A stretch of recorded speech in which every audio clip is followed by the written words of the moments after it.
Olá, pessoal. Mais uma semana a nos esperar, com muito trabalho, muito estudo, aulas, exercícios, e assim esperamos que você continue no mesmo pique nessa preparação importante para o vestibular que se fará no final do ano. A aula de hoje será a segunda aula de estática. Lembre-se de que na semana que vem teremos um recesso, né? Então é bom redobrar os esforços com essa certeza de que teremos uma folga em breve. Folga entre aspas, né? Porque o estudante ou vestibulando não pode se dar ao luxo de declarar férias assim a qualquer momento. Deve sempre se manter focado, né? Dá para diminuir um pouquinho o ritmo, mas mantenha-se focado. Então a aula de hoje vai ser a segunda aula de estática, equilíbrio do corpo extenso hoje. A aula anterior foi equilíbrio da partícula. E haverá mais um encontro depois da semana do dia 17, na semana do dia 24 de agosto, nós vamos finalizar a estática. Essa aula se torna importante para quem pretenda fazer engenharia civil. Lá você estuda de novo estática e dinâmica, em geral com o livro do Billy Johnson, né, adotado aí nas universidades, nas melhores universidades do mundo, né? E essa estática da universidade tem a nossa estática do ensino médio como pré-requisito, e ela é o pré-requisito para disciplinas como resistência dos materiais e cálculo estrutural. Tá? Eu vou até confessar, não sei até que ponto é correto o que eu vou dizer agora, mas é o meu sentimento, eu estou sendo sincero. Desde criança eu amava a mecânica.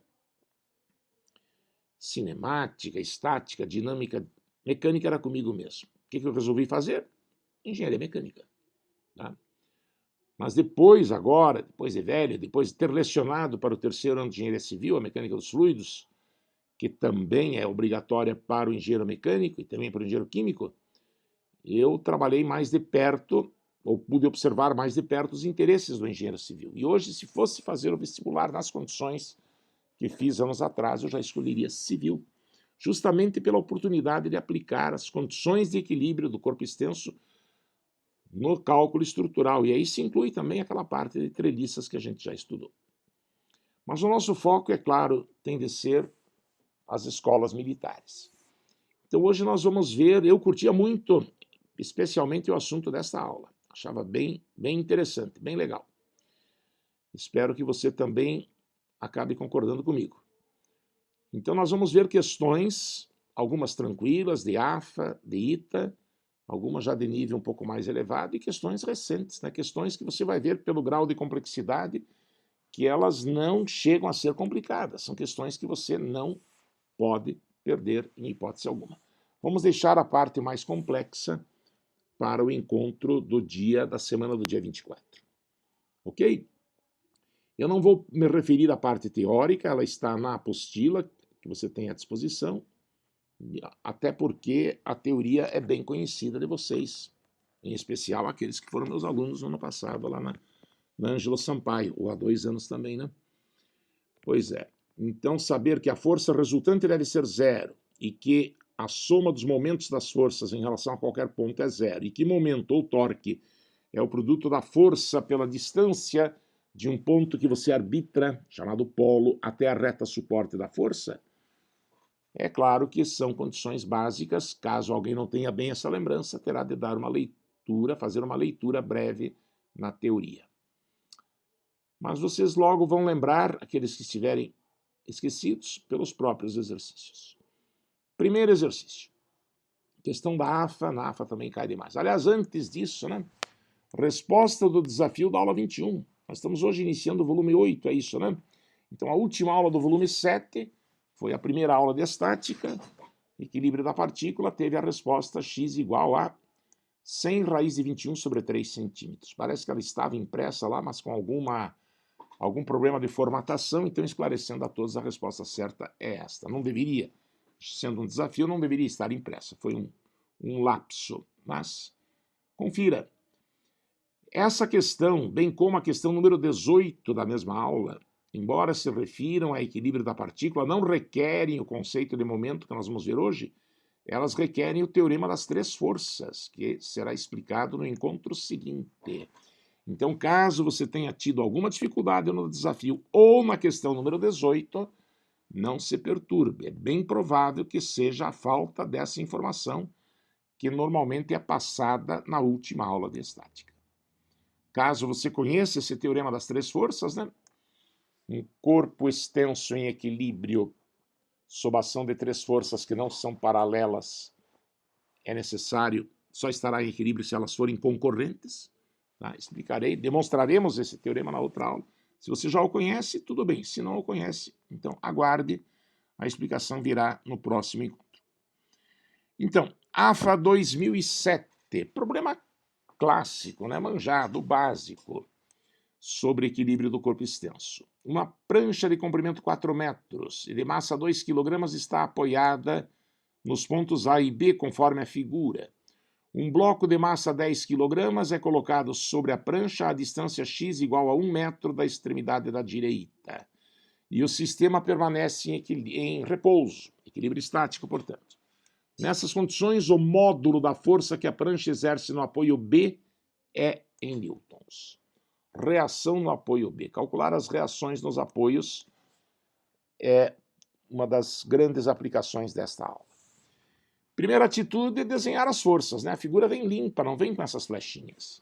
Identifique as forças, então. No meio da barra, já que ela se supõe homogênea, está o centro de gravidade. Se a massa é de 2 kg, o peso mg vale 20 newtons. A 2 metros de A, 2, que é a metade de 4, o centro de gravidade está no meio da barra. E aquelas distâncias de 1 metro e 1 metro decorrem de estar essa carga de 10 quilos com seu centro a uma distância de 1 metro da extremidade da direita. Além do peso, a barra, a prancha, recebe a força de 100 newtons correspondente ao peso dessa carga. Há uma força total de 120 newtons para baixo, no entanto a barra não cai porque os apoios sustentam, exercendo as forças RA e RB. Para haver equilíbrio, a primeira condição, a força resultante deve ser zero, né? Exige que RA mais RB seja igual a 120. Tá? Eu precisaria fazer isso caso as duas reações fossem pedidas, mas aqui ele pede somente a reação no apoio B. Então basta você aplicar a segunda condição de equilíbrio, impondo soma dos momentos igual a zero em relação ao ponto A. Por que em relação ao ponto A? Porque assim o torque produzido por RA será zero, né? Terei uma incógnita a menos. Aliás, RA não está sendo pedida, é pedida a RB. A força de 20 newtons, que age do lado direito de A e para baixo, tende a provocar giro horário. O torque, então, força vezes distância, 20 vezes 2. 2 é a distância do polo A até a reta suporte do peso da barra. 20 vezes 2, então. Da mesma forma, a força de 100 newtons, que age, repare, a distância de 2 mais 1, portanto, 3 metros de A, tende a provocar giro horário. O momento será 100 vezes 3, então força vezes distância. Enquanto que a força RB tenderá a produzir o torque contrário.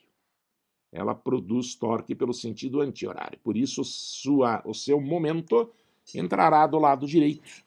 Força de que estou falando agora é RB, vezes a distância de A até RB, que vale 4.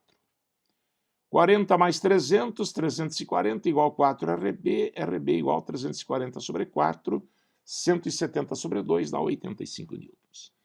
Se pedisse RA, lembre que RA mais RB tem que dar 120, né? 85 para 120 seria 35, né?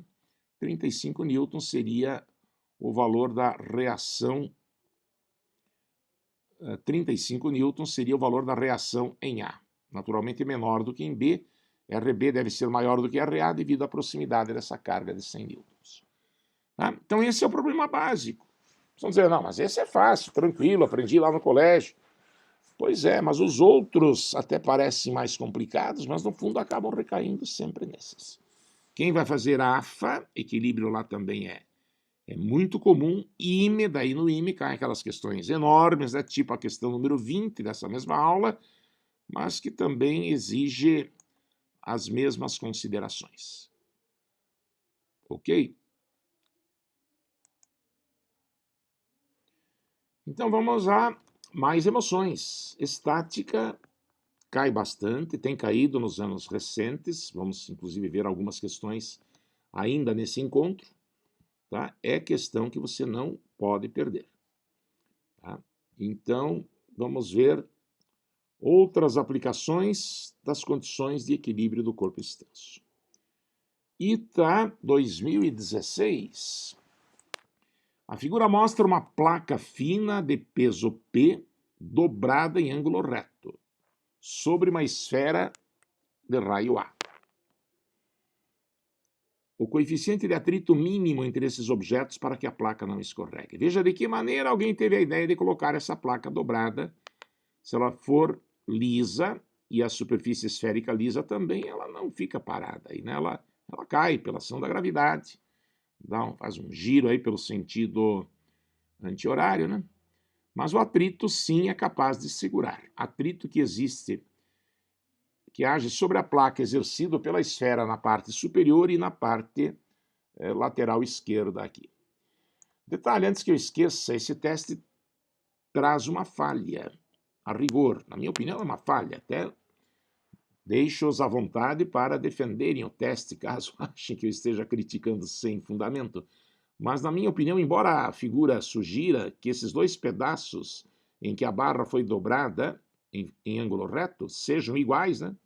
Isso não está no enunciado. Quem me garante que a parte horizontal pesa tanto quanto a vertical? Eu não tenho essa informação. Mas se eu não assumir, vão faltar dados. Tá? Tentativa já é uma hipótese que a gente aventa logo ao começar a resolver o problema a primeira vez. Mas supondo, então, que esses comprimentos sejam iguais e que a placa seja homogênea, então você terá peso P sobre 2 para a parte horizontal e peso P sobre 2 para a parte vertical. Então já estamos começando a fazer o diagrama do corpo livre a partir dessa consideração, tendo então essa boa vontade com o teste. Existe a força normal exercida pela esfera sobre a placa na parte superior e aqui do lado também, né? A esfera tem tendência de girar pelo sentido anti-horário, aliás, a barra, a placa, né? E daí a esfera reage com a força aqui N', nada obriga a ser N igual a N', então nós usamos uma simbologia diferente. O atrito, contrário à tendência do movimento, se manifesta em dois lugares. A parte horizontal da barra tende a ir para a esquerda, então o atrito é para a direita. A parte vertical da barra tende a cair pela ação da gravidade, então o atrito é para cima. Os atritos estão sendo, então, denominados por fat e fat linha. Para haver equilíbrio, primeiro, a resultante das forças deve ser zero. Isso vale para a horizontal, vale para a vertical também. Na vertical, para cima, repare que você tem N mais fat linha, e para baixo você tem um peso total P. Isso te leva a N mais fat linha, vale mi N' aqui do lado, né? Essa soma deve ser P. Por outro lado, na horizontal, você tem N' para a esquerda e tem fat para a direita.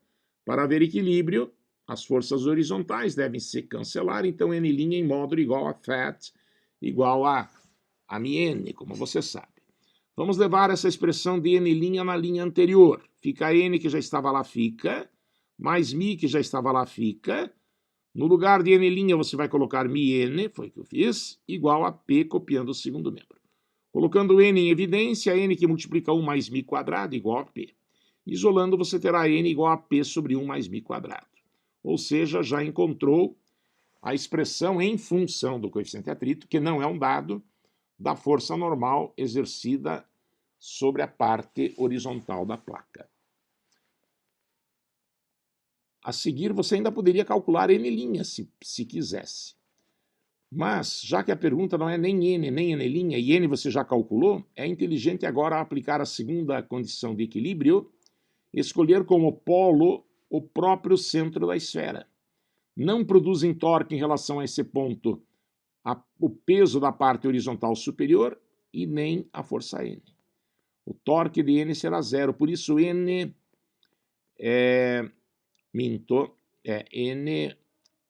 N não aparecerá. Mesmo assim, nós calculamos N, mas não tem problema, trabalharemos com N'. N' está em função de N. N' está expresso aqui em função de N. Então, na verdade, o que eu estou querendo dizer é que eu poderia, claro, calcular o N' expressando-o agora, mas também poderei deixar isso para depois, já que N' é igual a μ vezes N, isso está claro na linha anterior. E ao aplicar a segunda condição de equilíbrio, então, se escolhermos o centro da esfera como polo, não produzirão torque, como foi dito, as forças N e P sobre 2. Soma dos momentos horários igual à soma dos anti-horários. A força Φ em relação a O tende a produzir torque horário, por isso está do lado esquerdo. Φ vezes A é o raio, né, a distância de O até a reta suporte de Φ.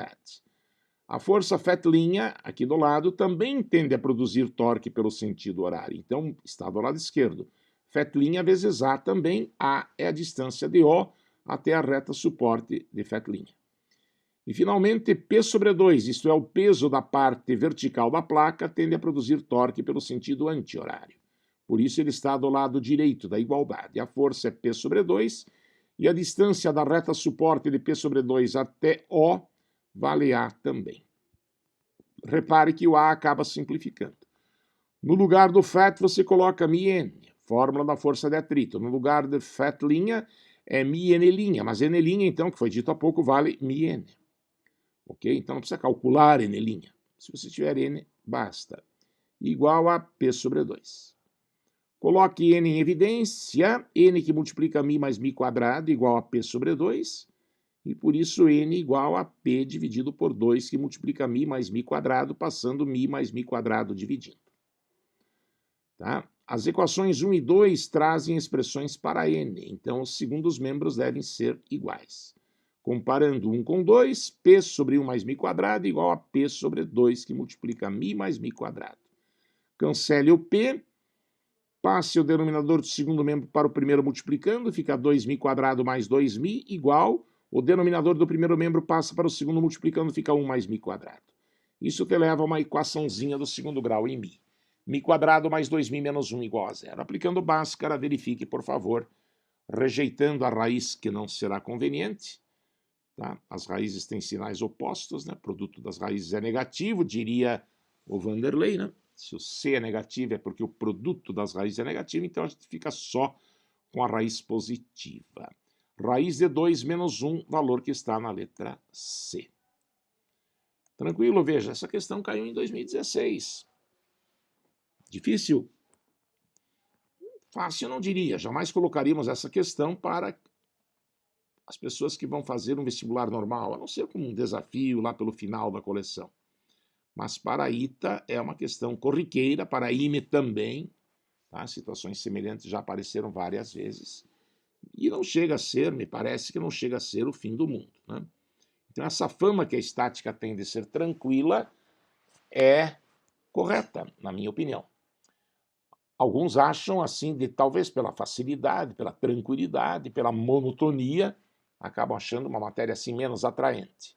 Com o que eu não concordo, né? Pelo menos essa parte que já envolve momento, não é só partícula, como foi na aula anterior, ela já é bem mais interessante. Mas essas histórias de é legal, não é fácil, é difícil, não vem muito ao caso. A gente tem de encarar com base, naturalmente, no histórico do que tem caído. Tá? Vamos ver mais questões, o nosso objetivo é continuar aí praticando. Terceiro exercício, mais uma questão que deve ser rotulada como tranquila. ITA 2015, um bloco cônico de massa M apoiado pela base numa superfície horizontal, tem altura H e raio da base R. Detalhe, essa figura não fazia parte do enunciado, eu a coloquei porque vai ser necessário. Havendo atrito na superfície da base de apoio, o cone poderá ser tombado por uma força horizontal aplicada no vértice. Eu só posso tombar o cone mediante uma força desse tipo se houver atrito, não é? Porque se não houver atrito, vai haver translação. O cone jamais tombaria. Mas existe atrito. A força de atrito age contra a tendência do movimento, conforme já está desenhado lá. O valor mínimo de F dessa força pode ser obtido pela razão H sobre R dada na opção. Então, qual é o valor de H sobre R quando F for a mínima força capaz de tombar o cone? É assim que eu estou entendendo. Esse português aí me pareceu meio estranho, mas dá para entender o que ele quer, não é? Então, Detalhe é que forças agem sobre o cone. No centro de gravidade dele age o peso, você não vai precisar localizar o centro de gravidade, nesse caso não vai ser preciso. Tá? A força F age no vértice, foi dada. A força de atrito e a normal deverão agir naquele ponto de contato do cone com o plano. Lembre-se de que F será o valor mínimo para tombar o cone. Então ele terá basicamente contato na quina, lá onde está escrito ponto O. O restante da base do cone já estaria tendendo a levitar. Uma barata que esteja por baixo do cone, nesta hora, não se sentirá esmagada. Nós estamos nos referindo ao momento em que o tombamento é iminente. Tá? Nas condições ainda de equilíbrio, né, temos F igual a FAT, normal igual a peso, a força resultante é zero, e além disso, para haver de fato tombamento, é preciso que o torque produzido por F relativamente a O supere o torque produzido por P. Né? Se você igualar os torques horário e anti-horário, você estará se referindo a uma situação ainda de equilíbrio, mas na iminência do tombamento. Para haver tombamento mesmo, é preciso que a força F produza um torque que supere o torque do peso. Por isso fica F vezes H. H é a distância do polo O até a reta suporte de F, maior do que P vezes R. R seria a distância do polo até a reta suporte do vetor P. Como a pergunta é H sobre R, você passa R dividindo, passa F para o outro lado dividindo, fica H sobre R maior que P sobre F, P vale mg, então H sobre R maior que mg sobre F. mg sobre F, então, letra A, seria o mínimo valor da razão H sobre R para que haja o tombamento. Na verdade, este valor mesmo ainda não é suficiente, né? Porque se H sobre R for igual a Fg sobre A, ainda não haverá tombamento, embora estejamos na iminência dele. Mas você já percebeu que é muito comum, né, se confundir o valor da grandeza para a iminência do movimento com o valor da grandeza para a qual o movimento de fato ocorre. Isto tem sido corriqueiro, já ocorreu outras vezes, não é mesmo? Então concorde comigo, olha, duas questões do ITA de 5 anos para cá, 6 anos para cá, né, 2015, e assim continuará sendo. Tá? Tem caído 2019, 2020, questões aí um pouquinho mais trabalhosas, tá? Já vamos ver algumas aí, mas que não chegam, eu insisto, a ser algo perturbador. Pelo contrário, em geral as pessoas torcem para que caia estática. O problema é que torcer, né, para que a prova seja fácil, também é uma faca de 2 legumes, como dizem por aí. Faca de 2 gumes. Fica fácil para você, mas fica fácil para os seus concorrentes também. Então não discuta, fácil ou difícil. Vamos encarar e vamos fazer a nossa obrigação, que é acertar essas questões. E isto você só vai conseguir, acredite, você já percebeu isso, não precisa eu dizer, essa confiança você só terá se fizer exercícios, exercícios e mais exercícios. Por falar em fazer exercícios, frequentemente a gente sugere que você recorra às nossas referências bibliográficas. Olhe a questão de lumbreiras, tá? Uma barra homogênea, rente a uma parede, quem sabe, é mantida em repouso, se encontra a ponto de deslizar, sustentada pelo atrito com os parafusos A e B, que estão separados pela distância D. Qual a distância desde o parafuso A até o centro de gravidade da barra? Essa distância é x, estou mostrando no outro desenho, tá? Para que a situação da barra seja de iminência de deslizamento. Está a ponto de deslizar, mas ainda em equilíbrio. Considere como sendo 1000 o coeficiente de atrito estático entre os parafusos e a barra. Pois é, esse problema está lá em Lumbreiras.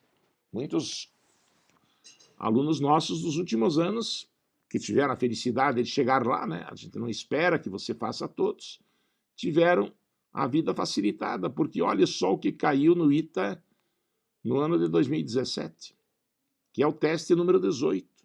Por favor, veja a semelhança da figura, nem vou ler o enunciado. tá? Mas certamente é algo muito parecido que acontece no teste 17. Aí vem a pergunta, será que o cara que fez a prova do ITA copiou do Lumbreiras?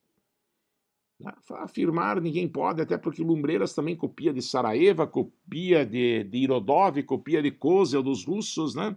Renato Brito também traz problemas assim, que são inspirados em outras obras, a gente dificilmente vai saber exatamente em que obra quem propõe as questões se baseou. Mas, no fim, essa interseção que há entre esses exercícios nos motiva, assim, a estudá-los para termos, assim, a segurança de que algo parecido sempre poderá cair. Eu aproveito para dizer, né, esse slide que estou mostrando agora, não é para uma questão a ser resolvida, apenas para convidá-lo, né? Não deixe de fazer ainda hoje. E também o teste 19, também de ITA 2017, é da mesma família. Essa questão 19, inclusive, lá no original do ITA, vocês vão ver que ela foi anulada, porque tinha uma troca de um teta por um φ, alguma coisa assim, um probleminha parece ter sido de digitação. Mas agora ela está lá corrigida, quer dizer, você pode tomá-la como um ótimo exercício. Então vamos ver melhor como é que se resolve isso. Essa barra, rente a uma parede, estou imaginando, está prestes a deslizar, mas segurada pelo atrito. Que forças agem sobre ela? É a primeira coisa, antes de pensar em qualquer equacionamento. No meio da barra age o peso. Tá? A figura aqui está meio fora de escala, esse ponto não parece ser o ponto central, ele deveria estar um pouco mais alto, mas se eu desenhasse mais perto de A, talvez aí não ficasse tão clara a figura. No meio da barra age o peso. E a pergunta do problema é a que distância do ponto A o meio da barra deve estar quando o movimento for iminente. Que outras forças agem? Atritos, né? Contra a tendência do movimento, a tendência da barra escorregar para baixo. Os atritos que os parafusos A e B exercem sobre a barra, então, são para cima. Estou chamando-os de fat e fat linha. Para haver atrito tem de haver normal. Então, o parafuso A, aí o detalhe, ó, o parafuso A está debaixo da barra, B está por cima, tá? Tem que prestar atenção nisso. Naquele outro teste lá, o 18, né? A mesma coisa, tem parafuso por cima e outro por baixo, cuidado com isso. Então, o parafuso A que está por baixo da barra o sustenta, a normal que ele exerce é para cima, ele escora. Já o B é o contrário. Ele impedirá que a barra gire pelo sentido anti-horário. Então, o parafuso B exerce uma força N' para cá, e quanto maior essa força, também maior o atrito, pois o atrito, você sabe, o máximo atrito estático, que é o que deve estar agindo nesse momento, é proporcional à força normal. Uma ideia que geralmente nos ocorre é decompor as forças na horizontal e na vertical. Isso é viável, provavelmente, mas dará mais trabalho do que se você trabalhar com a direção da barra e com a direção perpendicular à barra. Na direção da barra, você vai ter, então, fat mais fat linha, é a força total que está segurando a componente do peso nessa direção. Observe que o peso faz com a normal, no ponto em que ele atua, o ângulo θ. Ângulos de lados perpendiculares, θ, ângulo que a barra faz com a horizontal. Então, a componente do peso na direção da barra, eu não desenhei aqui para não carregar a figura, é cateto oposto a θ, por isso vale P seno de θ. Eu espero que essa trigonometria não seja problema para vocês. O que eu conheço de vocês me leva a querer colocar direto P seno θ, mesmo sem ter indicado aqui no desenho. Não precisa, né? Na direção perpendicular à barra, nós temos N' para baixo e agora P cosseno θ para baixo, força sustentada por N. Então, N' mais P cosseno θ igual a N. Daqui eu preferi isolar o N'. N' igual a N menos P cosseno θ. Para daí levar esse valor de N' da equação 2 na equação 1. Mi-N eu copio de lá, mais Mi-N', acabamos de obter N menos P cosseno θ igual a P seno θ. Daqui nós vamos isolar N. Ficamos com propriedade distributiva, Mi-N mais Mi-N, 2Mi-N, igual P seno θ, que já estava lá no segundo membro, mais P cosseno θ, que vai para lá. Na verdade, faltou o Mi aqui, é menos Mi P cosseno θ, passa para lá, por isso fica mais P Mi cosseno θ. O que está escrito aqui está certo, eu que não havia falado do Mi agora há pouco. Isolando N, passando 2Mi dividindo, fica P, que multiplica seno θ mais Mi cosseno θ, sobre 2Mi. você acabou de obter a expressão dn. E nessa hora eu digo, e o n' se eu precisar? O n' facilmente você obteria, talvez por aqui, né? N menos P cosseno θ.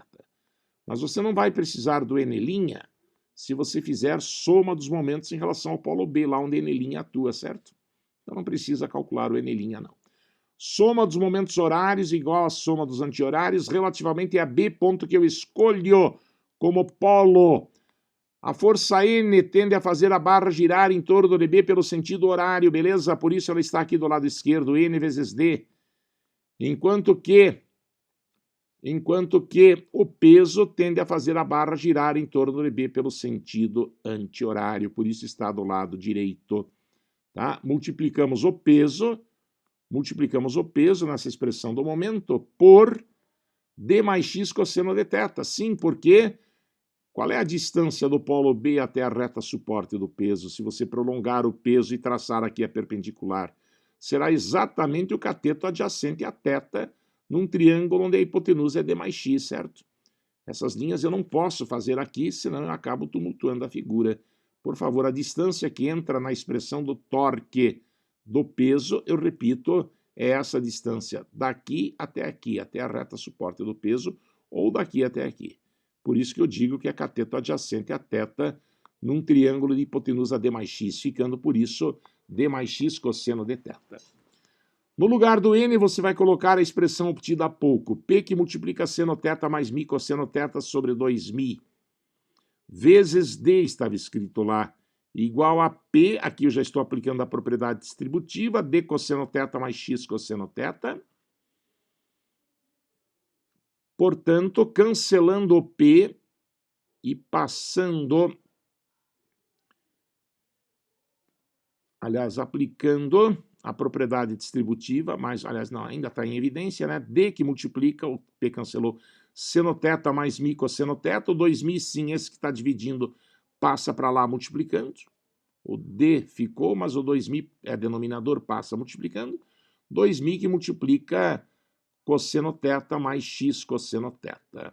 Faltou um D aqui, gente, desculpem. Lá era D cosseno θ, que deveria ser também. Mas na linha seguinte eu vi que ele foi ressuscitado. Tá? Vou arrumar no PDF para que você possa conferir depois. Propriedade distributiva. D seno θ mais mi D cosseno θ igual a 2mi D, esse D estava aqui, eu havia esquecido, cosseno θ mais 2mi cosseno θ. Na verdade, aqui agora está faltando o x, né? O x que estava lá deveria estar aqui. Perdoem por esse esquecimento. No PDF que vocês recebem com as questões resolvidas, eu vou procurar fazer essas correções. Agora um artifício, vamos dividir tudo por cosseno de θ para que apareça uma linha só a tangente. Seno sobre cosseno é a tangente, mais mi d cosseno sobre cosseno dá mi d, 2mi d cosseno sobre cosseno vai dar 2mi d, mais 2mi x, aqui faltou o x, dividido por cosseno, cosseno desaparece. Isolaremos o x, 2mi x igual a d tangente θ, mais mi d menos 2mi d vai dar menos mi d. Passando 2mi dividindo, fica d tangente θ sobre 2mi menos mi d sobre 2mi vai dar d sobre 2. Colocando d sobre 2 em evidência, fica d sobre 2 que multiplica a tangente de θ menos mi, exatamente o valor que está lá na letra D. Certo? Você percebeu que depois que você desenha as forças, né, e que você visualiza as direções, geralmente horizontal e vertical aqui é preferível, dá menos trabalho trabalhar com a direção da barra e com a direção perpendicular e aplicar soma aos momentos igual a zero, você passa a ter um longo processo de contas e mais contas, porém nada mais do que contas. É nesta hora que você precisa manter a calma. Recomendável, para não errar em bobagem, né? Recomendável que você faça sozinho, sem olhar, tá? Esses dois errinhos aí que tinha no slide, não vou regravar a aula por isso, acho que não seria o caso, tá? Eu vou corrigi-los lá na versão impressa para que não seja transtorno para nenhum de vocês. O slide seguinte é com aquela questão, então, semelhante a esta, que caiu no item 2017. lembrando que essa era que nós resolvemos é de Lumbreiras muito parecida, e também a outra de 2017, a questão 19, são questões um pouquinho trabalhosas, né? Por isso estão lá no final da coleção, mas dá para encarar. As maiores dificuldades mesmo virão na próxima aula. Vamos então ao último exercício. Não poderia faltar o clássico problema da escada. Para que uma escada apoiada no piso e numa parede permaneça em equilíbrio, é obrigatório que haja atrito no piso, tanto que é costume se colocar no pé da escada um calço de borracha. A parede geralmente é lisa, calfinada, mas lá, no caso real, existe atrito também. Aqui haverá atrito tanto na parede quanto no piso. Esse problema já caiu mais de uma vez no ITA, tá? Talvez mudando aparentemente um pouco a pergunta, e também no IME. Às vezes tem atrito na parede, às vezes não. Em outros vestibulares, como Federal do Paraná, FUVEST e Unicamp, eu já vi também o mesmo problema, sem atrito na parede. Então ninguém pode desconhecer. Esse é do ITA 94.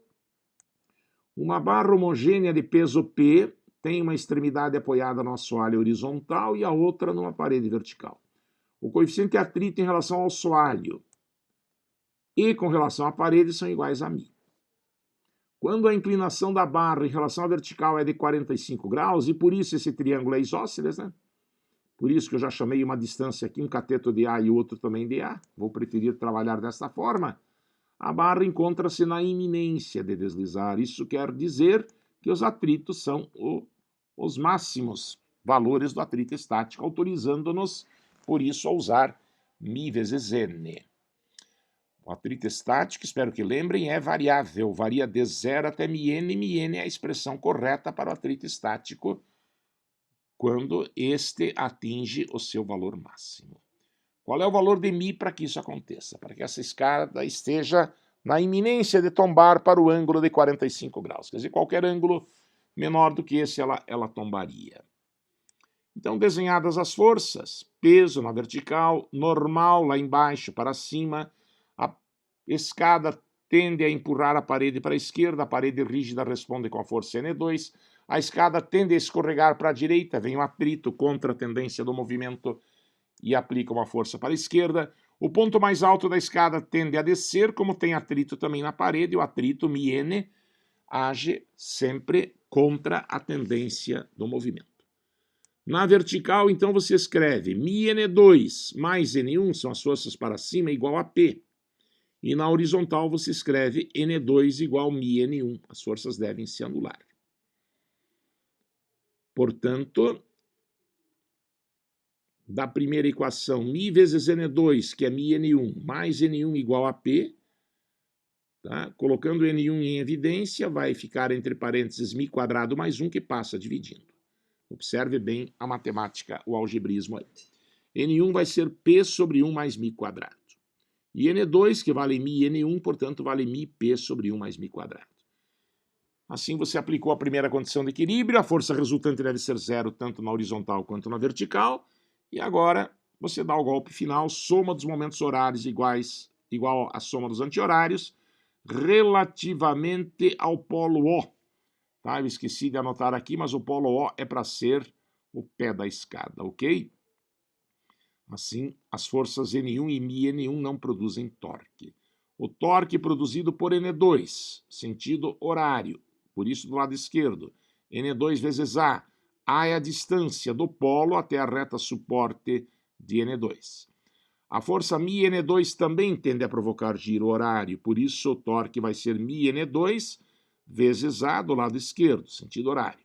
Se você prolonga μN2, né, o atrito, e traça pelo pé da escada uma perpendicular, a distância aí também vai ser A, portanto. Mas o peso tende a provocar giro da barra pelo sentido anti-horário, por isso ele está do outro lado. Do outro lado você escreve P vezes A sobre 2. De fato, se você prolongar P do polo, que é o pé da escada, repito, até o peso, a distância será, é claro, a metade de A, porque o peso também age no meio. Cancele o A, tá? Passe o 2 multiplicando, coloque N2 em evidência, 2N2 que multiplica 1 mais μ igual a P. No lugar de N2, coloque μP, como foi obtido há pouco, né? 2 vezes N é 2, μp dividido por 1 mais μ quadrado, que multiplica 1 mais μ, que é copiado da linha de cima, igual a P. O P cancela, 2μ que multiplica 1 mais μ. Esse 1 mais μ quadrado está passando para o segundo membro multiplicando. 2μ quadrado menos μ quadrado dá μ quadrado, mais 2μ, propriedade distributiva, menos 1 que vem para o primeiro membro igual a zero.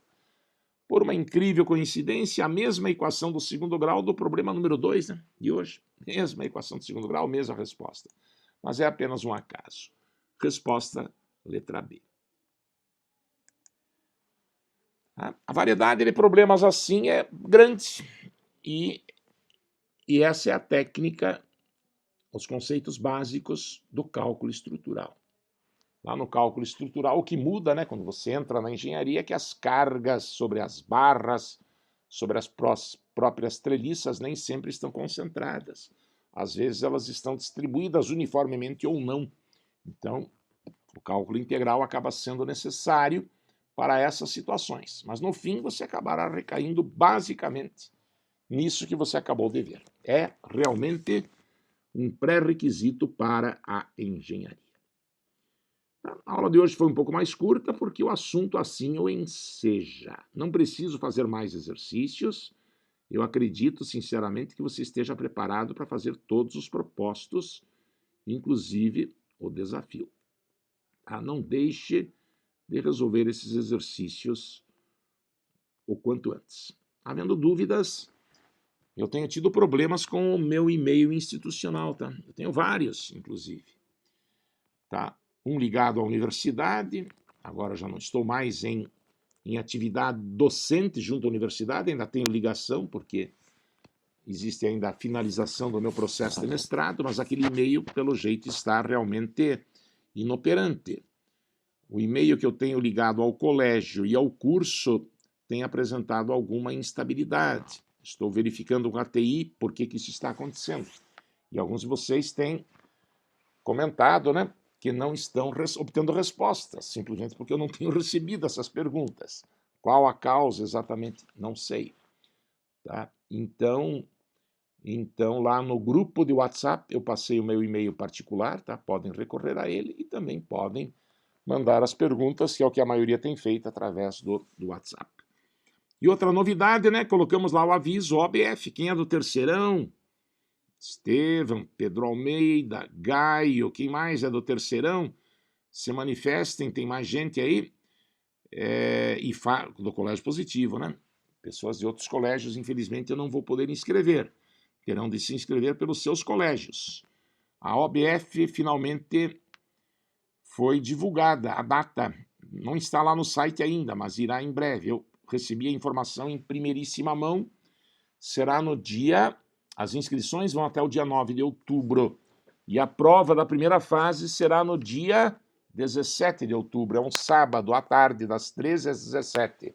E será online, mesmo que as aulas presenciais já tenham retornado até lá, tá? Será online. Eu não sei ainda se o colégio vai receber as provas e depois encaminhar a vocês. Esse tem sido o procedimento sempre. Ou se o contato será direto, que eu acho mais prático, né? Só que para isso você terá de me fornecer o seu contato, né? Daí, quando for feita a inscrição, os interessados passarão aí o número do celular ou o e-mail para que a SBF possa entrar em contato ou para que eu possa entrar virtualmente em contato com vocês. Tá? Apesar de ser online, está bem claro no documento que eu já escrevi, não estou passando por enquanto, porque nem tudo ainda foi bem estabelecido, que a prova será individual e sem consulta. Na verdade, existem alguns sites que a SBF permitirá que vocês acessem. Agora, de que maneira será feito esse controle? Se você não está se comunicando, se você não está consultando outros sites, eu realmente não sei, tá? De que maneira esse canal de comunicação será estabelecido nesse horário para que somente os acessos legais, né, sejam permitidos. Essa operacionalidade ainda não me foi passada, mas as datas já são definitivas. Voltaremos a falar sobre isso. Tá? Muito obrigado pela sua atenção. Até quinta-feira, então, com a aula de testes. Um forte abraço por enquanto.